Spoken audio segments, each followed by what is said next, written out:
प्रभाग 31 के भारतीय राष्ट्रीय कांग्रेस के ओपन ड से योगेश तिवारी जी उम्मीदवार। आपसे मैं पूछना चाहता हूँ कि आपका जो पिछले साल का कार्यकाल रहा, जब आप इस प्रभाग से नगर सेवक बने, आपने कितने करोड़ के यहाँ काम किए, बेरोजगारों के लिए क्या क्या किया? मैं सबसे पहले मेरे प्रभाग के नागरिकों का अभिनंदन करना चाहूँगा, आभार मानना चाहूँगा कि उन्होंने 2012 में मुझे यहाँ तक पहुँचाया और उन्होंने जो मेरे से विश्वास किया उस विश्वास में मैं खरा उतरा नहीं उतरा, ये पावती देने का उनका 20 करोड़ तक काम है। मेरे हिसाब से तो मैंने यहाँ की जो समस्या थी, पानी की समस्या, रोड की समस्या, सीवर लाइन की समस्या, इस पूरे टैंकर पानी की जो समस्या थी बहुत बड़ी समस्या थी, जिसको मैंने यहाँ टैंकर मुक्त करवाया। मेरे बाजू के प्रभाग में आप देखेंगे जहाँ उपमहापौर से महापौर है, उपमहापौर है और वो कैंडिडेट है हमारे बीच में, उस एरिया में आज भी बारिश के दिन में भी टैंकर लगते हुए, जो हमारे यहाँ मई महीने भी टैंकर नहीं लगते, टैंकर क्या चीज़ है नहीं पता। जो से रोड की समस्या थी, पूरे एरिया में सीमेंट रोड का किया है, डामरीकरण किया है, अच्छे अच्छे गार्डन बनाए हैं जहाँ पर ग्रीन जिम का भी व्यवस्था की गई, ई लाइब्रेरी बनाया, बैडमिंटन कोर्ट बनाया है, बास्केटबॉल कोर्ट बने हुए हैं। इसके अलावा ये तो काम नागपुर महानगर पालिका करती है। इसके अलावा मेरे पास जो बेरोजगार लड़के थे, मेरे प्रभाग में जो बेरोजगार लड़के उनको काम देने का काम, जो युवतियाँ पढ़ी लिखी युवतियाँ थी उनको काम देने का काम, जो 40 साल के पहले विधवा हो चुकी महिला है उनको रोजगार और उनके जो फैसिलिटी मिलती है गवर्नमेंट से वो देने का काम, 60 साल के ऊपर महिलाओं को जो फैसिलिटी है, जेंट्स को जो फैसिलिटी वो देने का काम मैंने यहाँ किया हुआ है। क्या आप चुन के आने के बाद जो मेडिकल में असुविधाएँ है, जनता त्रस्त है, तो आप राज्य सरकार के ऊपर प्रेशर बनाएंगे वहाँ की असुविधाओं के लिए? सबसे पहले तो मैं बताना चाहूँगा कि मेडिकल जो है सेंट्रल और स्टेट का मामला है। हम लोग दिल्ली के नेता हैं, जिसमें हम लोग ज़्यादा इंटरफेयर उसमें कर नहीं सकते, लेकिन जितनी भी समस्या मेरे कान पे आती है उस कानून को मैं आगे बढ़ाने की कोशिश करता हूँ और उसके लिए आंदोलन करने की कोशिश करता, आंदोलन भी करता हूँ। बीच में वहाँ पानी की समस्या थी जिसको मैंने हल किया, वहाँ मट्टी बहुत बड़ी मेरे कचरे की समस्या थी जिसको मैंने हल कर चुका हूँ। और ऐसी कोई समस्या मेरे कान पे आती है तो मैं कोशिश करता हूँ कि मेरे से हल हो जाए।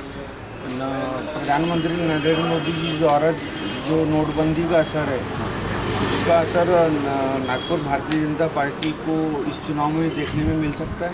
ये नोटबंदी ये चोरों के लिए उन्होंने लाया, लेकिन मुझे नहीं लगता कि चोरों के लिए लाया था। इनके जो बड़े नेता थे उसके लिए नोटबंदी का इन्होंने लाया, जिसमें गरीब जनता परेशान हो गई।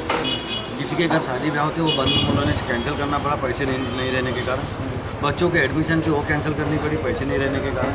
24,000 रुपये में आज कहाँ मोदी जी वहाँ बैठे, लेकिन 24,000 रुपये में कहाँ एडमिशन होती है? जिसको इंजीनियरिंग में एडमिशन लेना है, मेडिकल में एडमिशन लेना है या छोटे कॉलेज में भी एडमिशन लेना है तो पैसे कहाँ? 24,000 में एडमिशन होती है तो करके दिखाए हम लोगों को, या KG1 में भी 24,000 में एडमिशन होती है तो करके दिखाए।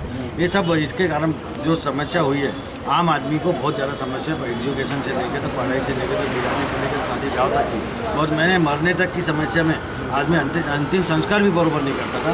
यहाँ तक कि बदुआ वो कहाँ तक लेकिन समझ में नहीं आता। इसका रिजल्ट आने वाले 23 तारीख को आप लोग को जनता देने वाली है।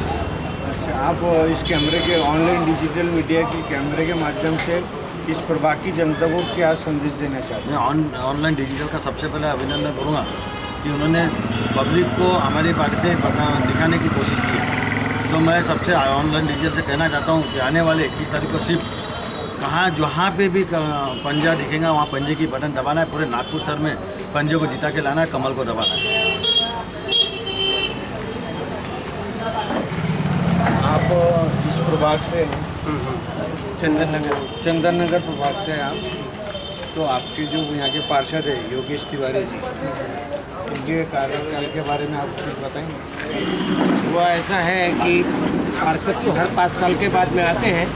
गए 40 साल से जो समस्याएं थी हमारे यहाँ गटर लाइन की, पानी की, वो समस्याएं इन्होंने आने वाले कम दिनों में, 5 साल तो अभी होते आ रहा है, लेकिन इसके पहले 2-3 साल पहले ही उन्होंने पानी की समस्याएं, गटर की समस्याएं हल की।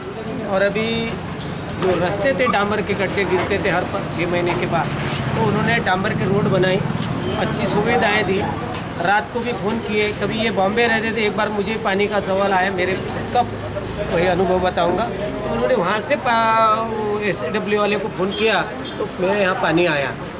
ऐसे हैं कि बाहर रहने के बाद में भी उन्होंने अपने जनता के साथ में जुड़ा रहकर उन्होंने हल किया। ऐसा नगर सेवक तो शायद ही 40 साल में चंदन नगर में मिला नहीं ये प्रभाव। इनके कार्यकाल से, पिछले कार्यकाल से संतुष्ट है आप? अभी तो बहुत संतुष्ट हूँ, बहुत ही। तो आप क्या कहना चाहेंगे अपने प्रभाग की जनता को? मैं तो जनता को ये कहूँगा कि अभी जो 40 साल में आपने जो भुगता और 5 साल में जो आपने देखा, उसको देखते हुए पंजाब को चुन के देना चाहिए। नहीं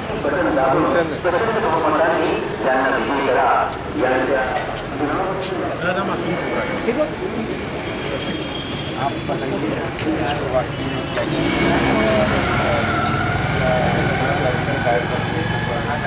पहली बात तो मैं एक्चुअली इनको योगेश तिवारी जो ये वार्ड नंबर 31 से जो खड़े हैं, युवा पार्षद है और तड़पदार है, और पिछले चुनाव के कंपैरिजन में देखो तो उन्होंने काफ़ी अच्छा काम किया है। लोगों की हर प्रकार की समस्या जो है वो सुलझाने का प्यार से समझाया कि उनकी जो समस्या सुलझाई है, जिनमें लोगों का रोजगार का मुद्दा था, बाकी लोगों की जो समस्या थी छोटे से लेकर बड़े से, किसी का एडमिशन का था, और जो बेचारे गरीब लोग थे, जो बुजुर्ग लोग थे, इनका मेडिकल का वगैरह जो भी था, जो हर समस्या से उन लोगों को मुक्ति दिलाई है।